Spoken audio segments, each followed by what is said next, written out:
Hi there, teachers. I'm Victoria Carlton, and I just want to share with you a strategy that I use with very reluctant writers. And believe you me, I do work with some very reluctant writers indeed. So I know that kids like to get hands-on with things, and this is a strategy that I have used with kids of all ages, and it seems to work. So I'd love you to try it. Let me know how you feel about it and see if it works for you, and let me know. Okay, I'm just going to show you exactly what I'm going to be talking about. I'm going to be talking about a strategy called story boxes. Now, a story box is simply a box, any box that you can grab that maybe looks a bit interesting or looks about the size that would fit into your classroom, not take up too much space.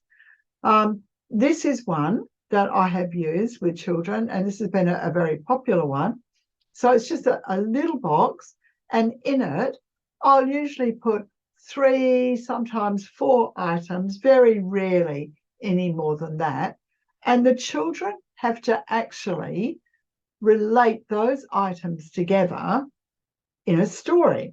So we talk about the items a lot. So we open up, so we sit down in a group, we open up the story box, and we look to see what's inside the box.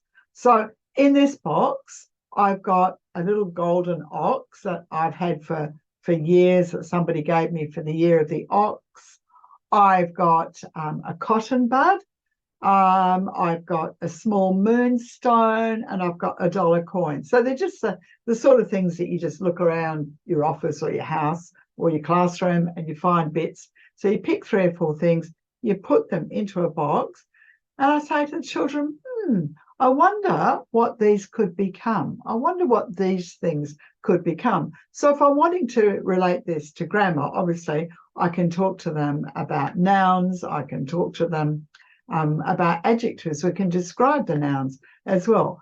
But my main thing is for them to look at each item and to think, how could we weave those items and weave them into a story? So, that moonstone, that could become something very magical. All right. The golden ox could come alive.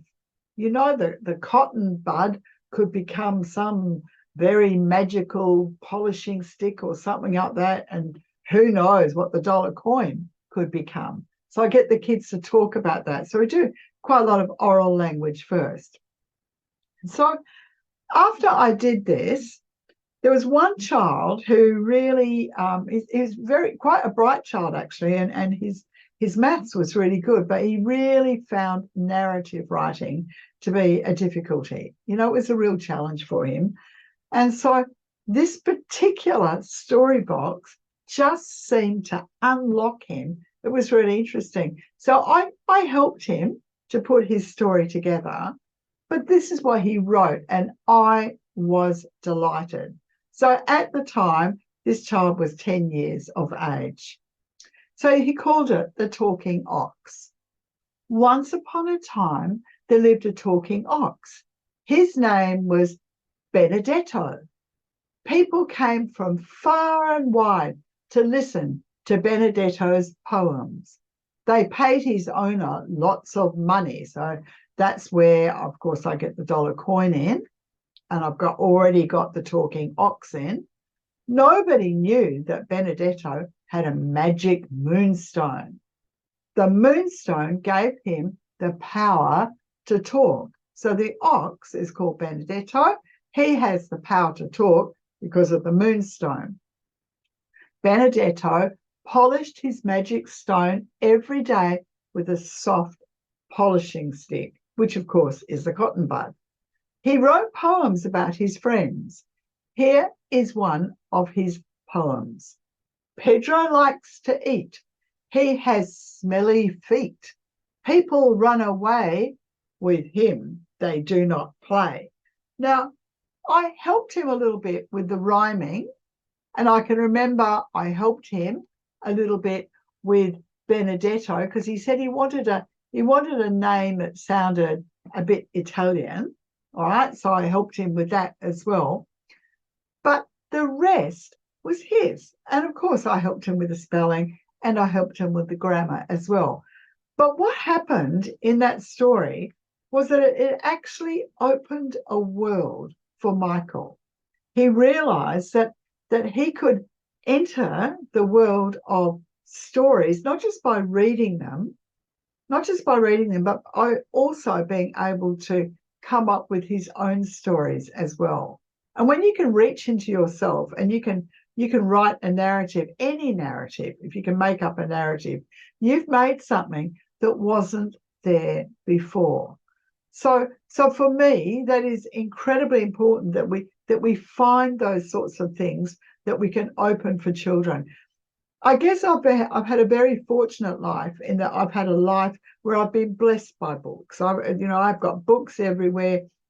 I've loved reading. I've loved the fact that you can escape into a book very easily, that you can, shut your eyes and you can imagine yourself back inside that book straight away. And that every book, every piece of fiction I've ever read opens up another room inside my brain. And I want children to have those same sorts of experiences, to learn to open up rooms, all right, of fiction by being able to generate their own stories as well. So these are very easy. So I've got a little box here, for instance, that I just picked up this morning, and I want to use this with a student this afternoon. And inside this box, I've got 3 items. All right, I'll probably use this with about 15 students over the next few days. I've got this little pipe cleaner that can be moved into different shapes. So I might put it into a specific shape, or I might just have it as a squiggle. I've got a little bit of this fluffy material, and the kids might make it into a cloud. They might make it into a fairy pillow. I don't know what they're going to do with it. That's the wonderful thing about these story boxes. You never have any idea where they're actually going to go. And I've got an old lipstick, all right, a lipstick that I really don't like very much. It's a colour that doesn't suit me. I don't like it at all. So it's gone in a story box. So I don't know what the kids will make of that. It could be a magic message writer, but I'm sure they'll come up with something interesting, and they will relate those 3 items together, and we will generate a narrative. So quite often we'll do one of these together, and we'll generate one, and then I'll write it up on a flipboard and we'll all read it together. And then they might choose their own story box. So I've got about 30 of these just labelled with numbers. So the children might take a story box because I've taught them how to do it. They're used to doing it. But in the beginning, it took me a while. I used to do 1 or 2 of these a week, and we would look inside it and we would generate a narrative together. So it's a strategy that works. It can be adapted for a very large class. I've used it with big groups of kids. I've used it with small groups. I've used it with individuals.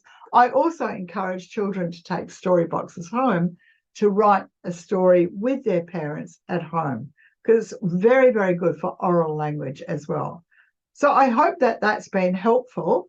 And if you find it helpful, or if you try it and it works for you, or if you have any other suggestions how these could be used, please let me know. All right. Have a good day, and I look forward to providing you with another one of my teaching tips very soon. Bye.